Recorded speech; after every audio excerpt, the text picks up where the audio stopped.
Якая дасканаласць! У гэтым твары не было няводнай, няправільнай, дысгарманічнай рысы, бо ніводнага загану не было ў тым вобразе, які глядзеў на яго праз яе вочы са дна яе душы. Яе твар быў прыўкрасным, таму што ў ім адбівалася яе дасканалая, прыгожая душа, прыгажосць якой ён усё спасцігаў і разумеў, што ніколі не спасцігне, бо ж яна была бясконцай. Тое каханне, што перапаўняла яе, было болей, чым зямное каханне. Гэта была суцэльная нябёсная адданасць і прага яго, такая вялікая, што перад ёй паўставаў на калені ўвесь створаны сусвет, і анёлы пелі ёй хвалу. Яна сціпла пусціла вочы пад яго посеркам, і яе шчокі ўспыхнулі ружовым румянцам. Яна кахала яго больш за жыццё, сказала яна, але ж яна не ведае, як яе кахае ён. Ён кахаў яе не толькі больш за жыццё, больш за ўвесь сусвет. Больш за сябе. Яго душа суцэльна растваралася ў ёй, поўнячыся замілаваннем і пяшчотай. Усё ў гэтым сусвеце было для яе, для душы, якую ён трымаў зараз на каленях. Яна была і яго дзіця, і яго жонкай, яго стварэннем, усім. І ён кахаў яе і ціха, і бережна, і жарка, і балюша. Ён мог бы ўсё жыццё насіць яе на руках, і ён мог бы забіць яе, захлінуўшыся сваёй жарсцю. Гэта была прыгажосць кветкі ў яго руцэ, плода, якой ён жадаў выпіць, якім хацеў напоўніцца, віна, якое аб'яняла яго і пераўтварала ў вар'ята, святога вар'ята, бо ж ён губляў розум ад кахання.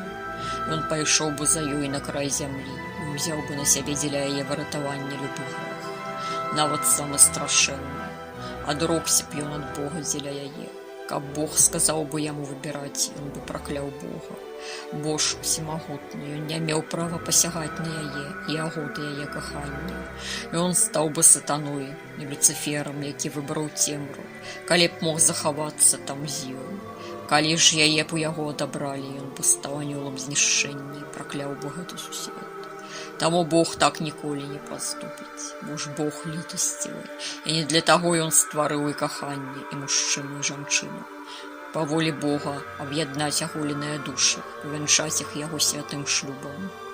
Бог раз'ядноўвае толькі, каб злучыць душы яшчэ мацней.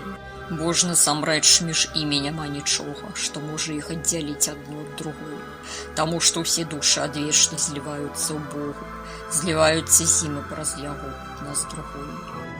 Праз стагоддзі ён клікаў і шукаў яе, зваў яе з пекла свайго адчаю, і літасцівы Бог вярнуў яму яго душу, якая зараз пяшчотна прыціскалася да яго, даверліва гледзячы яму вочы.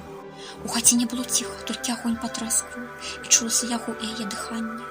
Ён нахіліўся да яе, і яна пацягнулася да яго, адказваючы яго вуснам. Ён кранаў яе губамі, вусны, шчокі, закрытыя вочы з доўгімі вейкамі, чорныя тонкія бровы, трымаючы яе твар у руках, асцярожна, як каштоўную камею, як вобраз анёла, які з'явіўся да яго з патаемных глыбін нябёса. Яго рука гладзіла яе валасы, яна адкінулася на яе, апусціўшы затылак у яго далонь. Яе запракінуты твар, экстатычны, ціхі, прыгожы, нібыта вылучаў дзівоснае святло, якое супакоювала яго, грэла яго душу, і адначасова яно яго распальвала, зажыгаючы ў ім полымя, якое паступова ахоплівала яго ўсяго.